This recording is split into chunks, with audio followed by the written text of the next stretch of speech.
All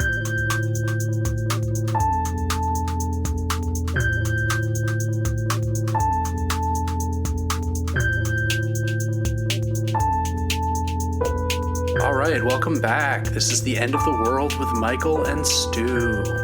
I'm Michael. And I'm Stu, and today we are talking about Alex Garland's 2014 film, Ex Machina, a film that in some ways anticipates the concerns of our present moment, particularly as regards artificial intelligence. It's also a little bit of a throwback to a work we covered a couple weeks ago, specifically Mary Shelley's Frankenstein, right? Was that something that occurred to you as you were watching, Michael? Yeah, I mean, it's certainly it's certainly an update. it's got Frankenstein characteristics. Yeah, it's it's not a film that it's a very stylish film, and it has ideas in it, but it's not one of those films that like fully captured me and like blew me away with what it was trying to say about artificial intelligence. No, I found it like a classic case of a movie that has a fairly interesting premise and is unfortunately quite boring. Yeah. I think what I was reading... It does look sleek. It looks sleek. And they shot it in Norway, I think. That's really? That's it almost feels like it's like obnoxiously sleek, like his house with like the rocks on the wall and all this shit. It's just a little too on the nose for me, the way it looked. Yeah. I guess before we get into our brutal, scathing criticisms of the film, we should just set it up a little bit. It's a little different than the other films we've looked at on the pod so far, in that there are very few people in the movie, right? Yeah, it's like basically four. It's a 4-character film, primarily focusing on 2 of those characters, with a sort of third character, Ava, being the kind of fulcrum around which the conflict between the other characters develops. Right. So we've got Caleb, who's played by Domhnall Gleeson, and he is a sort of young programmer who has won a contest at his company, or so he thinks. A lottery. A lottery. Is it not a contest? It's a lottery. It's just at random. Yeah. Okay. Yeah. And he gets to spend a week living in the secluded house of the company's CEO, who is Nathan, who is played by Oscar Isaac. And it's interesting, both of these actors a year later would be in the Star Wars sequel trilogy. Oscar Isaac, of course, playing the legendary Poe Dameron, and Caleb playing some Imperial ambassador. Not Caleb, Domhnall Gleeson, but the actor who plays Caleb. Yeah, I don't, those movies are terrible. Like, these are good. They're both good actors, but I feel like they're a little bit washed out somehow in this movie and in Star Wars. It's like there's something kind of I don't know what I'm trying to say here. Well, I think by and large, before we go through what happens and what they talk about, it just feels flat. It feels like, my sense of watching the movie was that you could just kind of write the rest of the movie in your head after seeing the first 7 to 9 minutes of it. Yeah. Like how this was going to play out. And so one of the huge failings of it is like, it doesn't feel like there is any suspense in this. Yeah. And maybe that's deliberate. I don't know, but like, maybe it's meant that they're just supposed to consider and react to the presence of this AI and how they both deal with it, more so than like, will she or won't she, get out, or will she or won't she fall in love with Caleb? Right. All of that stuff. It just feels like we are going through the motions. Yeah, You know, I agree. So Nathan is the CEO of this Google slash Facebook type company called Blue Book. Blue Book. Yeah. That seems to be a search engine, but also maybe a social media site. And he's like a genius coder who coded it when he was 14 or something. Right. To show how much of a genius he is, you find out pretty early that his coding was sort of similar to how one might think of Mozart in terms of capability. They went with the old Mozart comp just to really drive it home that he's top shelf when it comes to coding. Yeah. And it's not, he lives in this secluded place in Norway. Well, they filmed it in Norway, the exteriors. I don't know if that's where it's supposed to be in the show or in the movie. And we learned quickly also that it's not just a house, it's also a research facility. Right. One might say it's a research facility and also a house. Yeah. Even so. That's how obsessed he is with his work, this man. Right. And he's kind of a stereotypical tech bro monster, right? I mean, when Caleb arrives via helicopter at the house, he's like doing MMA practice on like a bag, right? He's like punching and kicking, and he's like, "Hey, bro, like have a beer." Pretty just right. He's a health nut and a raging alcoholic. Yeah. I mean, I think I will say that like the movie nails the kind of douchebag CEO stereotype pretty well. And this movie was made in 2014, so it's 10 years old. I'm just not sure that that's a stereotype we need to have nailed anymore, right? It feels like one of the things that feels a little bit dated, and I don't think it's through any fault of the movie or the writer, is that most of these guys now seem to be equally obsessed with whether it's never dying, right? Yeah. Or surviving the looming apocalypse, right? As opposed to like general health, which he's sort of, working out and being fit. It's not about like preventing aging and stuff. And you feel like if the movie was written now, well, I don't know. I mean, you've got the Brian Johnsons of the world. Who's that guy who's a multi-millionaire? I don't know if he's quite a billionaire. Who's like siphoning blood from his son and like having genital rejuvenation surgeries of various types. And one simply must. And his goal is, as he says, to have the body of an 18-year-old again, even though he's like 50. And he's awful, but he's also everywhere. He's got a good what I wouldn't PR give person. For my 18-year-old body. What a weird goal that is. Yeah, like I don't particularly want that. I mean, I'd like to be in a little better shape, sure, and like I'd take 20. I'd take 28, 25. Longevity would be nice, but it's not something I ever think about. Or if I were to come into millions or billions of dollars, not something I would gear myself toward. Then we have like I think Zuckerberg though does, he does do his like judo fighting or whatever. Sure. And he also has... Do you get the impression like a Zuckerberg is on the supplements and that train to that extent? I don't know. I would assume to some extent, but he also feel like it's just part of the culture now at the very top end. Well, he also loves like ribs and like cookouts, right?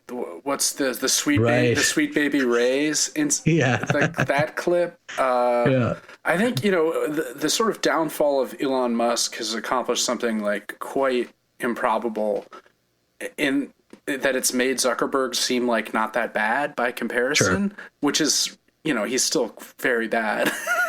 But he's also like hemorrhaging a shit ton of money. He's not Musk is not the only one. Yeah, they both are. Well, I mean, the metaverse, right? The metaverse is a disaster. Total disaster, but I don't think as big a disaster as the buying of Twitter for $44 billion. I mean, I think that will go down in history as one of the worst investments. Aside from all the people that bought into Truth Social. Right. We're like a week out from that going public, and I think it's hemorrhaged like $7 billion in valuation or something. Just as people for some reason realize that it's of course worthless. Well, it's about more than money, Stu. Right. No, it's about supporting the mission. It's about saving the Republic. It's about making America great again. That's right. So we learned pretty quickly that Nathan has brought Caleb to this location to run a kind of in-person Turing test on an artificial being called Ava, whom he has created, who is a beautiful woman, has a beautiful woman's face, but shocking. Yeah, bizarre, and a robot body, right? I mean, you can, and I think, but still a nice robot body. Robot body, full cups, for some reason, just in there. Yeah. We talked about the uncanny valley in a previous episode, and she's kind of on the edge of that. And it's obvious because it's a human actress, obviously. But like, if you were to meet a robot that had her face, you'd be like, that's a human face. Oh, but what do I make of this like see-through abdomen that has like metal wires and stuff going through it? So she's kind of falling into a weird zone around the uncanny valley, and she's confined to like a room in the basement of this facility. And basically throughout the movie, we see, I think, 6 sessions where Caleb talks through glass to Ava to ascertain whether she passes the Turing test. And the Turing test is something that was devised by Alan Turing, the famous, considered by many the godfather of computer science. Do you know about Turing at all? Did you watch there was a movie about him. The Imitation Game? Yeah. Did you watch that? Yeah, I saw that. I did not see it, but I do know about Turing just from my own life. He's my dad. What's the test? How would you I mean, the Turing test is describe what the test is? basically to determine whether or not you're interacting with a human. And if a machine can successfully pass the Turing test, it kind of serves as a proof of concept that that machine has achieved a sort of human-like level of sentience. And the Turing test, more practically speaking, though, is like something gets deployed in CAPTCHA technology, right? So when you're on a website and they're like, we need to test if you're human, like click all the photos with bicycles on it, right? Like there's certain types of tasks that we, as human beings, can do very easily that a bot, unless enormously sophisticated, would have a great deal of difficulty doing, right? So that's like the practical. The Turing test, as it's deployed in this film, isn't really proper. I think Caleb points this out at one point. He's like, well, if it were a real Turing test, I shouldn't be able to see that I'm talking to a robot, right? Yes, I was. That seems to be a fundamental failing because, as we find out eventually that they can put skin on, right? And that's the thing I didn't quite understand right from the beginning of the movie is why wasn't she just all dressed up, ready to go? And why did he even say that she was a robot? Well, we learn that with the other person, his servant, who's present, is this Japanese woman called Kyoko, right? Mm-hmm. And he claims that she's silent. She doesn't speak English, and it's so that he can freely discuss top secret stuff around her without worrying about her being a spy. But as soon as she appears, you're like, oh, it's another robot. That's a robot. Yeah. And I think this is something we both found like really not problematic, but it was again like, boring. I think boring. Like, what's the point? But I was thinking about this. It's like there's 2 choices if you're doing this movie, right? If you're going to have this character, you can either spend time on Nathan and Oscar Isaac trying to feign that Kyoko is not a robot, right? Because the only difference is that Kyoko doesn't have any of the robot parts visible. She looks human externally. Right. And so you could have had some time spent where, that ruse is trying to be established. And maybe it's kind of interesting that Oscar Isaacs doesn't even bother, You don't even really get a sense of what Caleb thinks about that. I mean, I guess because he doesn't state anything, it's like it doesn't seem like he's suspicious of the possibility that Kyoko is a Not at least is a, initially. right, but like it's also sort of telling about some of the, let's say, the gender dynamics of the movie, that she's also a complete non-entity to Caleb, who's not even like seemingly made suspicious by the fact that like what, she can't literally say anything in English. Is that what we're supposed to? Right? She can't communicate in any way. Then how does he tell her what to do if he like? We don't see him speaking Japanese to her, do we? Well, I don't think so. But even if he can, which one presumes he's able to, you would think that if you were trying to make it seem like this is not a robot, that it would be far more realistic. But of course it's not, because it is a robot. But at the same time, Caleb is just willing to like seemingly go along with this story, because it's like, oh yeah, I guess he's so wacky. It's his boss. He might have an indentured servant who can't speak to me. Right. Just on the payroll or not, as the case may be. Right. But I think that the dynamic between them is twisted because he's the boss, right? And he's like the CEO, this sort of legendary figure that Caleb, to a certain extent, idolizes. And Caleb also knows that if he pisses him off, he's fired, right? Like it's a kind of a high stakes situation for Caleb. And it also, but do we have a moment even at any point, certainly not early in the movie, where he throws a question to Ava about the presence of Kyoko? No, he doesn't. No. He doesn't. He seemingly does not suspect she is a robot until he discovers it during one. Or perhaps even more telling, doesn't seem to care at all. I think it's not worth investigating, right? Like, we should. I think it comes. There's a crisis point that the film gets to where Caleb does.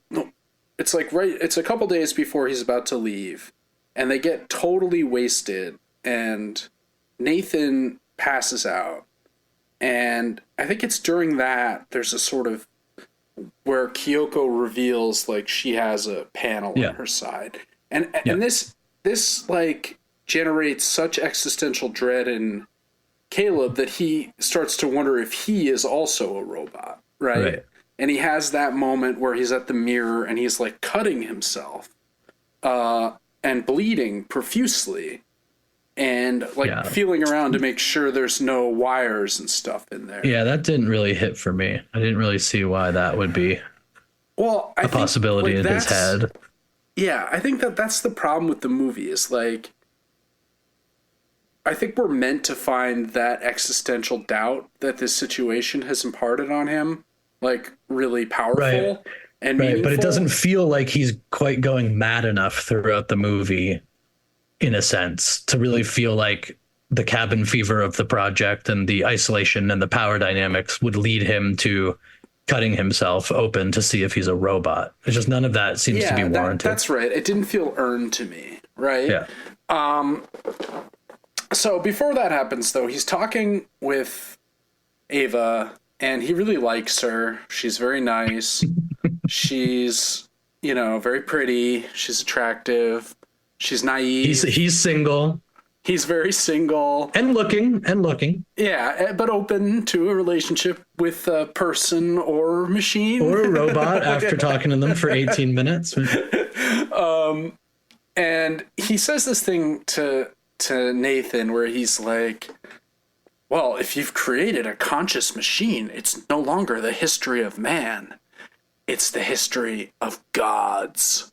Right? Yes. And he does this thing. And then the next day, Nathan says it back to him. And he's this is the moment I did kind of like, where he says it back to him as though Caleb said it meant that Nathan himself was a god, thanks to the creation that he was about to bestow on the. There's a funny dynamic between them throughout where Caleb drops quotes from literature, which Nathan pretends to not realize. He's like, wow, Caleb, you've got a real way with words, buddy. And towards the end, he says, I am become death, destroyer of worlds, the infamous line from J. Robert Oppenheimer, which he didn't actually say that at the time. Really? He thought it. I just thought it. Yeah, and then in interviews later, he's like, when the bomb went off, I thought to myself. So it's like... right. If only he had thought that a little earlier. If only he had thought that out loud. I mean, it's the sort of central tag of the recent Oppenheimer biopic that won swept award season. But there's a moment... That's when he finally admits he knows the quotes as well. Where Nathan's like, I know Oppenheimer. So there's a weird dynamic between them where Nathan is kind of playing dumb the whole time, but also is manipulating Caleb very obviously. I mean, all of his sessions and presumably all of his time in the house is recorded, right? There are just cameras everywhere. And which again gets to one of the problems with the plot and the way that it advances and how it lacks suspense is that there are these power cuts going on. Right, which initially seem mysterious, but that Caleb eventually learns. But they're just not. Because it's obviously Ava is doing it, right? And on top of that, we are presented with the idea that is so preposterous that when it is cut, that Nathan is no longer able to see or hear anything. Yeah. Right.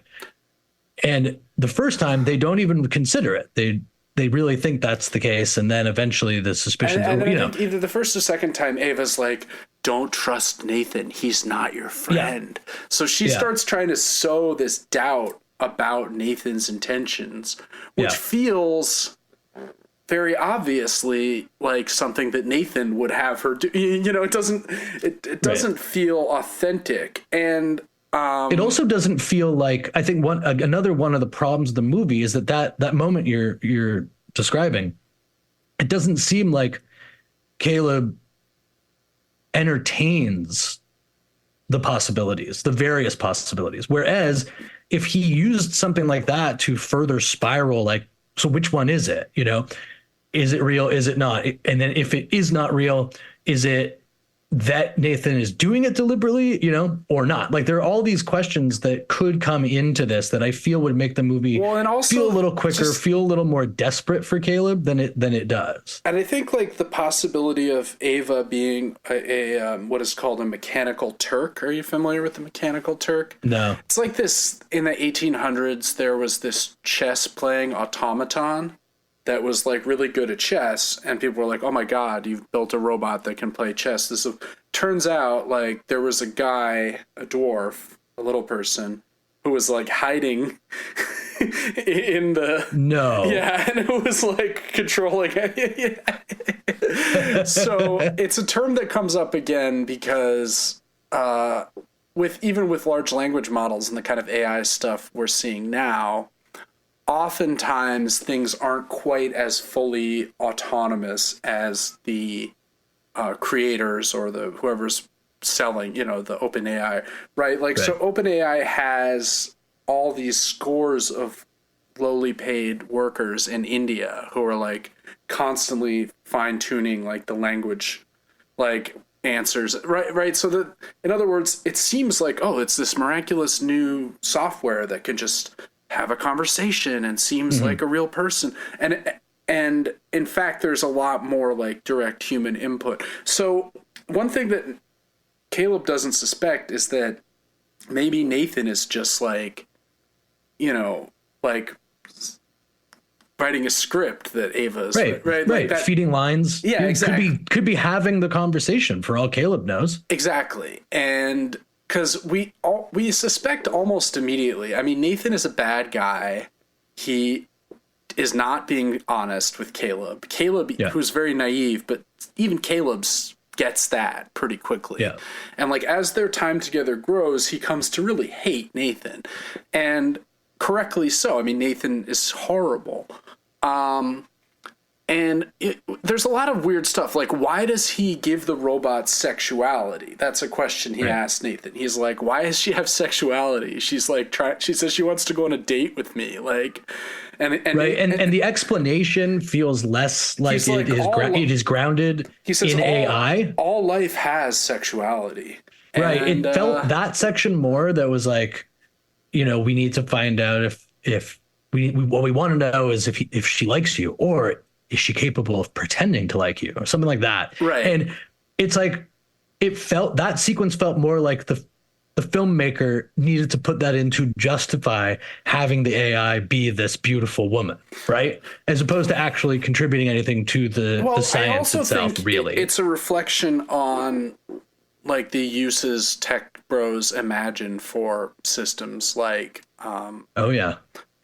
Doesn't it just? Right, like what would the ideal profession be for a robot like Ava? Probably some kind of automated sex worker, right? Yeah. Like that's clearly, or like a girlfriend experience or wife experience, right? And this movie is often contrasted with Her, another film that I think came out the year before, which we will talk about eventually. This film has a much darker, less positive take on like AI relationships. I think Her is a better movie and is more interesting in the way that it thinks about the sort of human machine dynamic. I think the problem is there's another funny scene where Nathan has a Pollock. There's like a very big Pollock painting in his house. Jackson Pollock, right? Jackson Pollock, which is probably worth $200 million or something insane. I don't know if that's a real Pollock. It's probably a replication. But where he's like talking about this sort of balance of the conscious and unconscious in Pollock's like drip paintings, right? The idea that like, obviously there's an element of randomness as he's splashing the like auto paint onto the canvas on the floor or whatever. But there's also, Pollock's years of study as an artist and all the painting that he did leading up to that phase of his work, right? And that this is like the model of consciousness, this sort of like balance between conscious and unconscious desires that he sort of aspires to create in something like Ava, right? Mm-hmm. And he's like, so like Ava, like of course it doesn't really like click for me though. I'm kind of like, yeah, like okay, I'm an artist, I'm interested in like Pollock. What does this have to do with like it almost just feels like an excuse for him to be like, see this giant Jackson Pollock painting I have in my house. Which if that were the case, it actually is kind of funny. Yeah. I mean, it is like, I think Oscar Isaac is good in this movie at capturing like what a detestable rich genius is like, right? Yep. But again, like, do we need to know that? Aren't there like just ample examples of this throughout our lives, like all the time? Right. And also like, I mean, I guess it applies to in some indirect way, maybe to the Turing test, but it feels like this is designed more to just be a movie that like Caleb gets romantically attached. Caleb gets confused by his feelings of attraction for the robot. Becomes the movie is like, it's less about whether or not this entity has artificial intelligence or if Caleb's gonna save a woman trapped in captivity. Right. It becomes like a typical male like hero fantasy.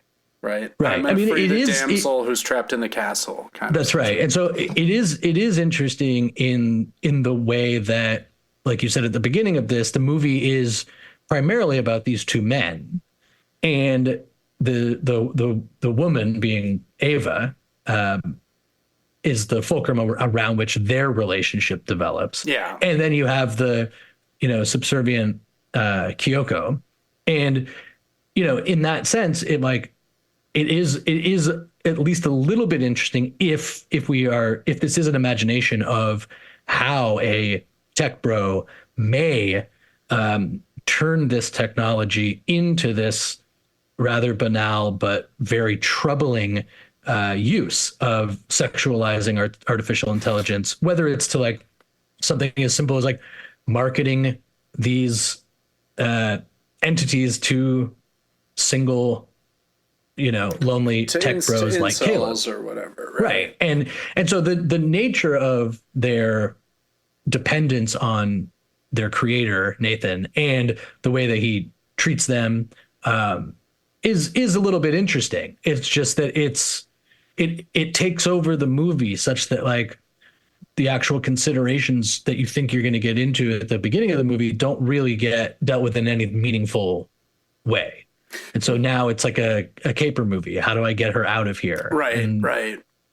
Like, what about the Mary in the black and white room analogy? This is like a thought experiment related to artificial intelligence. What's this?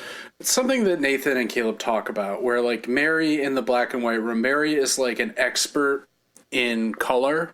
She knows everything about color, but she has lived her entire life in a black and white room and has never actually had any firsthand direct experience of color, but knows all of the, frequency and just like knows everything about it, but has never experienced it. This is like what AI is, whereas like AI, like a fully realized what is called a general intelligence, is like when Mary from the black and white room like walks out into the real world, right? Right. And this is something that's like used as a kind of hook for Caleb, right? The idea that if he liberates Ava, she can be able to fully, right? Because she's lived her entire existence in that room. She's never been outside. And they have that conversation towards the beginning where he's like, well, what would you like to do? And she's like, I'd like to go to an intersection, right? Because an intersection is like a great place where you can see a variety of different people coming and going. And it's very like, I think that's kind of good because you're just like,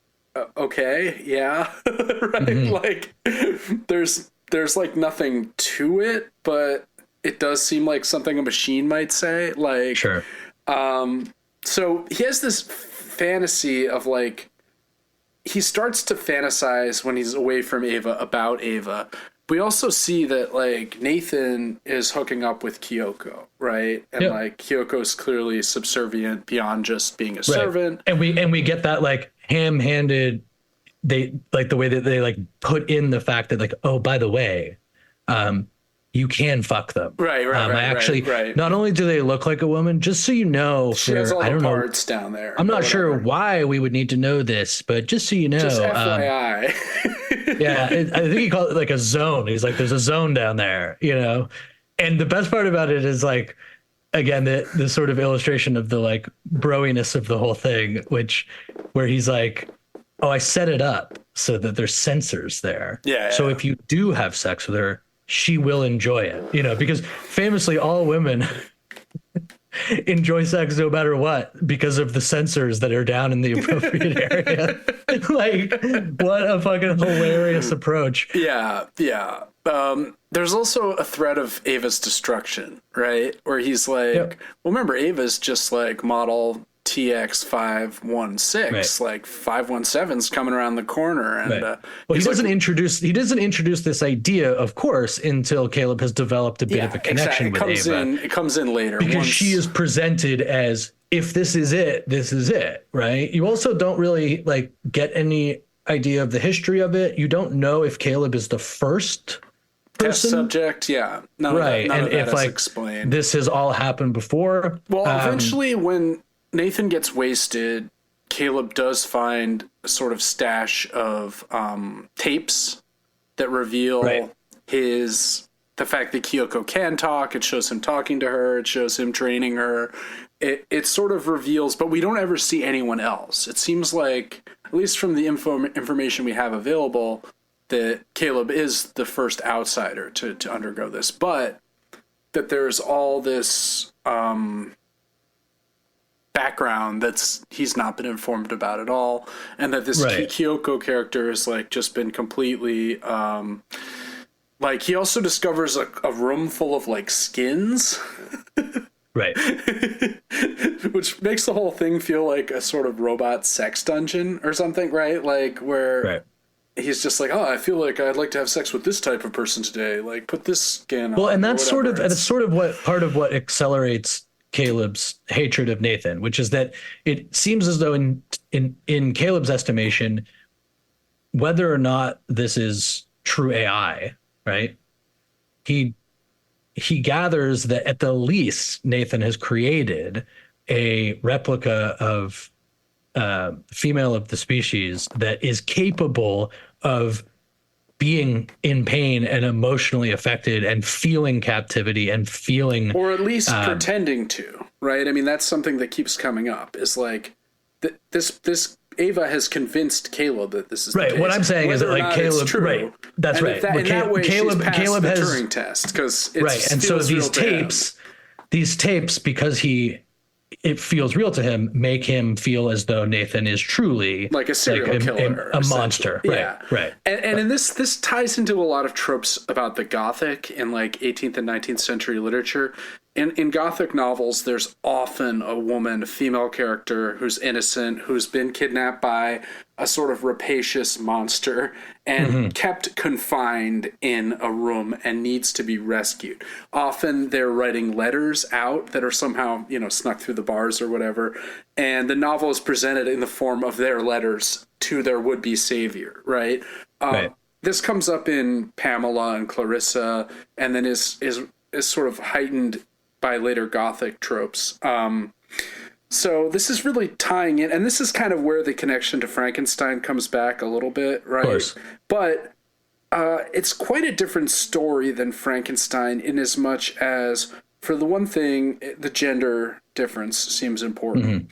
Also, Victor, as we talked about, like, just as soon as he creates the monster, he's just like, I wash my hands of this, right? Sure, whereas like Nathan is gonna bring a third person in to like manipulate via his... right. And also that like Frankenstein's like goal is also to get a wife, right? Well, the monsters, the monster's goal is wants a wife, which is a funny gender flip, because Ava may be toying with Caleb or kind of think he's cute, but like she's definitely not. You don't get the impression that if she escapes, she's going to be roaming the world looking for a husband. No, right? Definitely not. Well, but that's another thing I thought when I was watching this, is that while like I guess I can understand the basic path of the movie, right? Of like linking Caleb emotionally to Ava, and then the rescue, like you were just talking about, rescue fantasy, right? Becoming the sort of goal. It is interesting that he doesn't seem to spend any time thinking or considering what he would do. Right? He thinks he has a plan to get her out. Right. But that's also foiled by the fact But my point is that there's no consideration by Caleb, it seems, of like about what would happen after that. Yeah. There's just none of that. That's very Frankenstein in a way, right? Because Victor seemingly has not thought about what will happen with the monster. And if I remember correctly, he is planning to get her out before he realizes that she can be covered in skins and be perfectly disguised as a human. Well, I think he does know that Kyoko can do that, so he perhaps assumes. But he's not like, hey, we're going to dress you up tonight in skin so that when we get you out, right? He doesn't like tell Ava, right? Like she starts putting clothes on or whatever, but like you would think that at least they would cover her up for her. If the idea is that she's going to like be with Caleb and integrate into society, maybe. Yeah. Because we do see that scene where she gets dressed in her clothes. Yeah. And that's really funny because her style is so whack. I know, it's great. I do like that part. It's like, why are you dressing like this? Like, what is it? All right. A couple other things. Nathan eventually, devises this plan. He knows that Caleb knows that Nathan has been secretly recording even the times when they're powered down. So he articulates the plan knowing that Nathan's overhearing it, but he's already gone into the system and reverse coded so that when she does the power down, instead of locking down, the system will become completely unlocked. Right. And you have like that complete dud of a moment where Caleb's like, actually, I already did that. Yeah. It's so great. Oh my God, the movie's about to end. It's a great Watchmen. I'm not some Republic serial villain. Like, Why would I tell you all this if you had any chance of stopping? I did it 35 minutes ago, right? Right. Great moment. This is not as good as Watchmen. No. The book, not the movie. The movie is not my favorite. But anyway, so yeah, I mean that's kind of the turning point. I do like that. One thing I don't really understand is, so Caleb does this thing. Nathan has not anticipated this somehow, even though he's been so far ahead and manipulating Caleb in every other way. It's never occurred to him. Oh, in this incredibly basic way, he's just slipped up. I guess because he's drinking because he's wasted, right? And he realized that he had to get clean, but it was too late. Right, because Nathan's plan, or Caleb's plan, is to get Nathan wasted again, and he's like, "Well, it's my last day." Well, let me ask you a question. Let's talk about that. So he gets him really drunk, right? 2 nights before, yeah. Right, and he passes out, and he takes his key, and away he goes to do whatever he's going to do.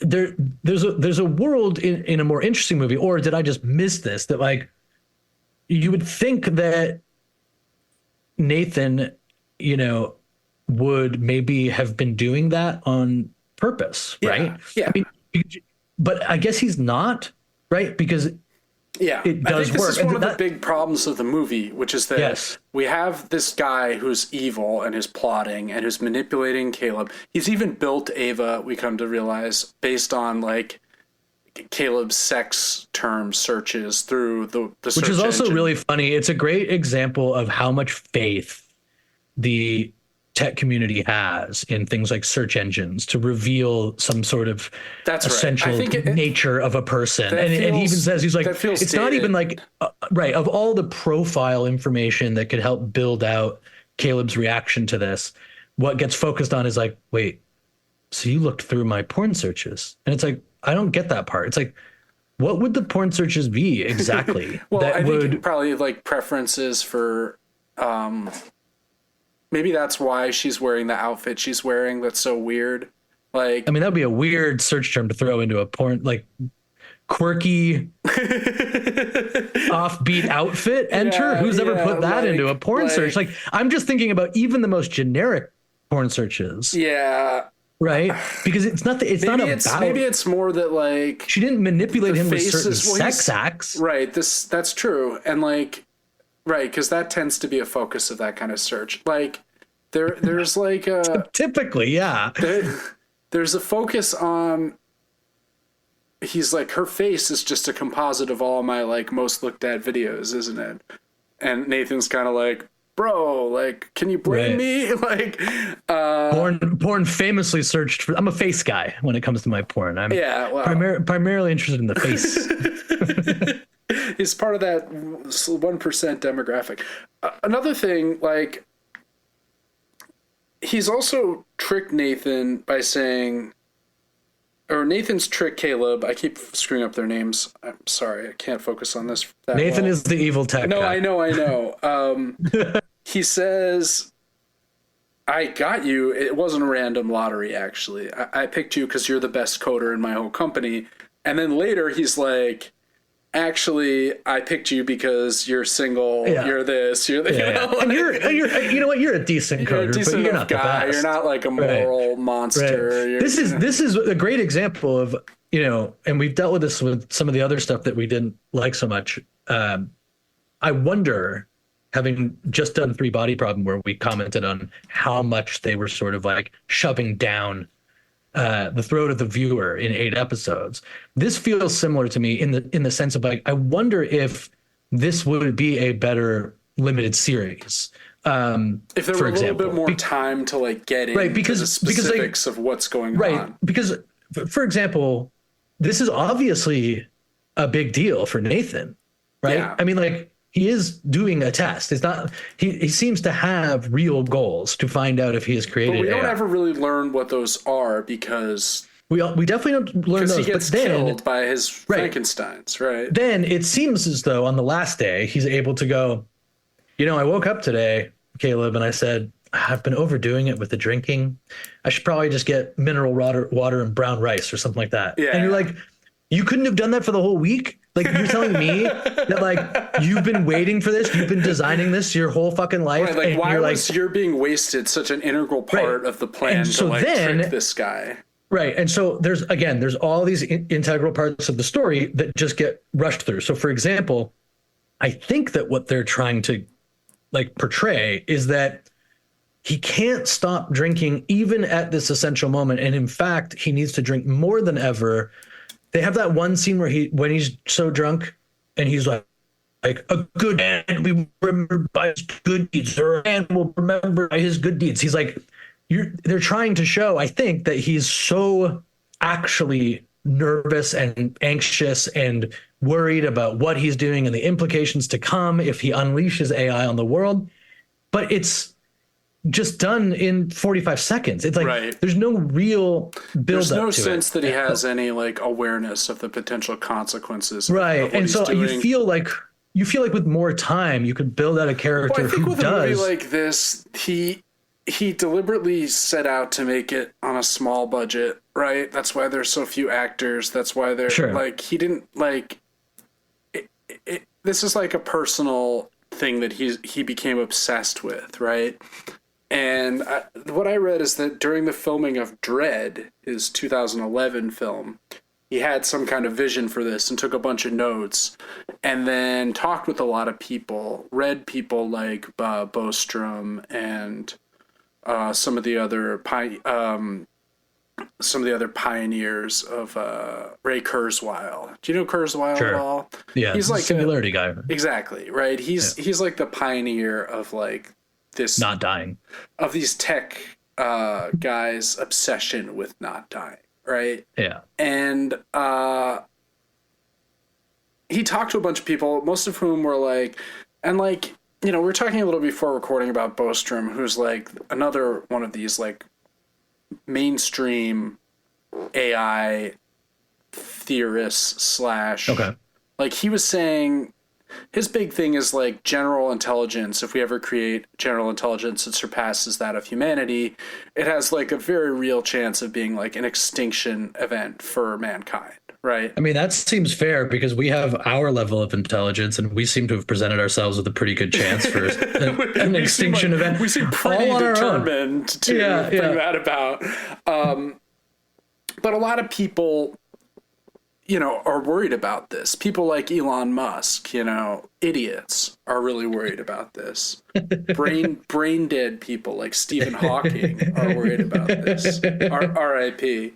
Hawking's another in my canon of just overrated geniuses. Yeah. Look, Hawking did do some valuable work on black holes and the sort of advanced astrophysics stuff that is far beyond anything I will likely achieve in my life. No question. But the way he's held up as being on level with like Einstein, it's like, come on. No. Why? Einstein's achievements dwarf Hawking's. He's so much more accomplished. Or like Newton. Yeah. Hawking is a genius at self-promotion, much like a certain other hated genius, Ben Franklin, right? And, you know, not to besmirch, you know, Hawking's achievements of surviving for so long with degenerative motor neuron disease, great, amazing. God bless. But did he have to go to Epstein Island? Like, was that really? Well, have you seen the talk about brain dead? Have you seen the photos of him on Epstein Island? No. There are photos where he's literally in his chair asleep, surrounded by like model-looking women. No. Oh yeah. He flew on Epstein's plane numerous times. I mean, yeah. There's some other pods I listen to. The QAA pod has a bunch of really you're canceled level stories about about Hawking on Epstein Island. Yeah. What? No, Hawking was a pop guy, right? He did important work in the 60s, but everything he's done since then is like Neil deGrasse Tyson stuff. But like pop at the level of like popular science. Yeah, no, I mean a little bit more legit than Gladwell, but he's not as good a writer as Gladwell, or as like compelling Sure. a fraudster as Gladwell. I mean, I have a certain amount of respect for Gladwell. Oh yeah. I mean, he's just a complete charlatan, but clearly knows that and is just going to run with it. And like, you know what I say? I say, God bless. I have no beef with Gladwell. Gladwell rules. Hawking, though, something a little bit, you know, and anyway. So honking and these types, they are worried about the AI creating an extinction event for humans, and you think that's stupid? Yeah, you don't think that's possible? It's not that I think it's impossible, but I mean, like, have you used ChatGPT? Yeah, a couple times. Like, is that gonna like? I don't. Yeah, but isn't the fear that like this just evolves into something far more dangerous? Yeah, but like that doesn't seem to be the way things are trending. Really? Like, yeah, I mean, like, I've been listening to a lot of these Ed Zitron podcasts about this lately. Who's that? He's like a tech reporter from the UK who does a lot of stuff on this. And his take basically is like, it's another bubble. You know, this AI stuff is like the latest NFTs, right? Before that, it was the metaverse. Really? Now yeah, I mean, there's a lot of serious problems with it, like the hallucinations problem. Right? What's that? Well, just that like it lies constantly. And like in the visual world, it like I mean, humans lie constantly. Right, but usually with purpose. The AI I see. Like the AI just makes stuff up like willy-nilly. There's like no it's not like an evil intelligence. It's like it's not an intelligence. It's just like a anyway. We'll talk more about this in the future, I'm sure. But basically, like, I'm not so worried about that. And Bostrom wrote the book around the time that this movie came out, 2014. And all these people were like, oh, no, like, AI. And it's like, here we are 10 years later. There is much more presence of AI in our day-to-day lives. And I don't think that it's gotten that much better since Siri, you know? Can kids use it to cheat on their homework? Sure. Do you think it's going to be able to start writing TV and film? No, not at all. Not even like Young Sheldon? You don't think they can? No. I mean, I've never seen an episode of Young Sheldon, but no. Well, it's like Big Bang Theory. I haven't seen that either. Well, you're missing out. These are two I know. pillars of our culture. Yeah, I'm aware. Anyway, it's... Should we talk a little bit about the ending of the movie before let's just wrap it up. So Ava gets out. She goes up to Kyoko. She whispers something that we don't hear into Kyoko's ear. And then as soon as Nathan realizes what's happening, he clocks Caleb, just knocks him out. Which I thought it's like, oh, so that's why, you know, like we first see him like punch in the bag, right? Now it's a really hard punch. Yeah. It's like, it was, you know, dramatically it tied things together. It's like, oh, that was nice. Nice moment. Can't punch people. I mean, Alex Garland is a good writer. He's interested in good stuff. I just don't think this is like his best work. And then for some reason, Caleb just is passed out. Nathan gets like a weight, like a barbell, like you know what I'm talking about, the bar from the bar from the dumbbell. And he attacks and like manages to like break off Ava's arm. Like what I was thinking to myself is like, wait a minute, so you built these incredibly lifelike intelligent robots and the only way you have of like dismantling them is to like literally like smash them with a there's no like kill switch, there's no like device that, you know what I'm saying, like of course I know what you're saying. This just like seems improbable. Like even the android Data on Star Trek had a little thing under his, you know, you could and he only got like he only got lucky. He had to scramble and look around for the dumbbell. Yeah, he had nothing. He had no like gun on hand or like a sword or something. He's like, oh, well, I got to use this to like take her out. And then while he's doing that, he's killed. Kyoko stabs him. Then he manages to like dismantle Kyoko somehow, but it's to no avail. He's dead, and the power surge thing ends. And Ava is now on the outside. Caleb wakes up, but he's trapped inside. And the helicopter's coming to take Caleb away. And Ava, importantly, doesn't give a shit about Caleb. Doesn't care about him at all. Doesn't say anything. Doesn't even really acknowledge him. Right. She does, in fact, wants to leave him there, I would assume. Yeah, she fixes herself. She gets a new arm.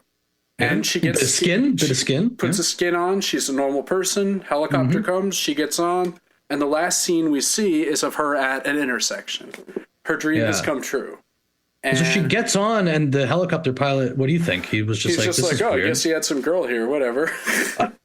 Or maybe he was like, wow, I guess the week with Nathan was really intense. He seems to have turned you into a beautiful woman. Yeah. You know, and I guess Ava could be like, yes, I am Caleb. You know? The guy's like, whatever, lady. Right. Where to? Right. But so like, what are we meant to think at the end here? That she goes on to live in the world, correct? Right. Yeah. And she's Pinocchio also. Right. Like the other. And in fact, they may be among us already. Right? Yeah. I mean, Caleb was right to have that anxiety about himself when he was cutting his arm, right? That's right. It does make me think, since we're wrapping this up, and this is getting a little bit of ahead of the very ending, but we were talking before about doing the Cuban Missile Crisis next week. But now I'm thinking on the heels of this discussion about a Garland work, that it might actually make more sense if we go take a look at Civil War. Okay. Which is getting right. And we'll watch it, and it's just come out, and I think it might be good to just go back to back, because it is getting go all full Garland. Yeah, and I think like it's getting a bit of buzz, the movie Civil War. Mostly bad. I've heard bad things, but I am curious. And I am very curious, and I don't know. I'm sure it would be. When I saw the trailer, I was like, it's going to be ridiculous, but I feel like it'll at least be a romp. He's taking some heat for using footage from some very disreputable, hated. Yes, I saw that. I did see a great tweet about someone who went to the theater to watch it and said that it was something to the effect of like the highlight of the movie was when Jesse Plemons appears on screen for the first time. Someone in the theater goes, "Oh yeah, let's fucking go." It's just like. Which just seems to be like the perfect and most appropriate reaction to seeing Jesse Plemons as this character in this movie. In any scenario. Yeah, you're going to have a hard time getting me to say anything bad about Plemons. And I haven't seen the movie yet. I mean, Landry, Todd, he's so many good roles. Well, I mean, I think it's important to note at the end of this that, mostly we are probably to a flaw, at least on my end, very negative, very jaded, very worried about everything that is to come in our own reality.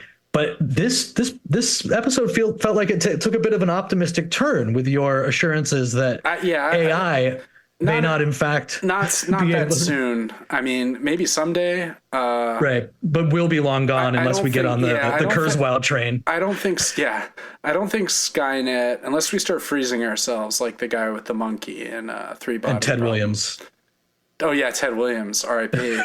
And Ted Williams Jr., right? The son, who then immediately died after freezing. That's right. It would be great if there was a way to know. I mean, obviously, we are hoping we're gone by then, but it'd be great to know if some of these guys do manage to hang on just to see AI turn evil and destroy them.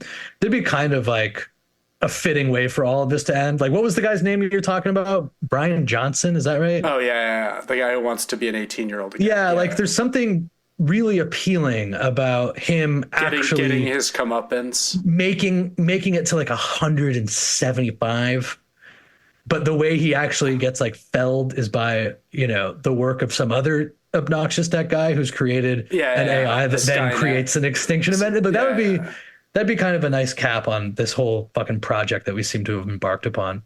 I agree. All right, so I guess we'll talk next week about Civil War, following up on the Garland train, and I look forward to it. I think hopefully we'll have more to say. I think there's more characters. I think there's a little more going on in that movie. But sooner or later we'll do something that we like again. I believe that's Leftovers season 2 is coming eventually, right? Yeah. I didn't hate. I mean, I don't hate this. I don't hate. I was this just. either. I was just a little bored. Yeah, and I wanted to like it more than I ended up actually liking it. Yeah, and I think that's the case with like a lot of the things that we've been looking at. Is that like the idea of the ideas is interesting. Yeah, and that's how I really feel about this movie. Totally, I agree. All right, well, until next week, this has been The End of the World with Michael and Stu. I'm Michael. And I'm Stu, and we will see you soon.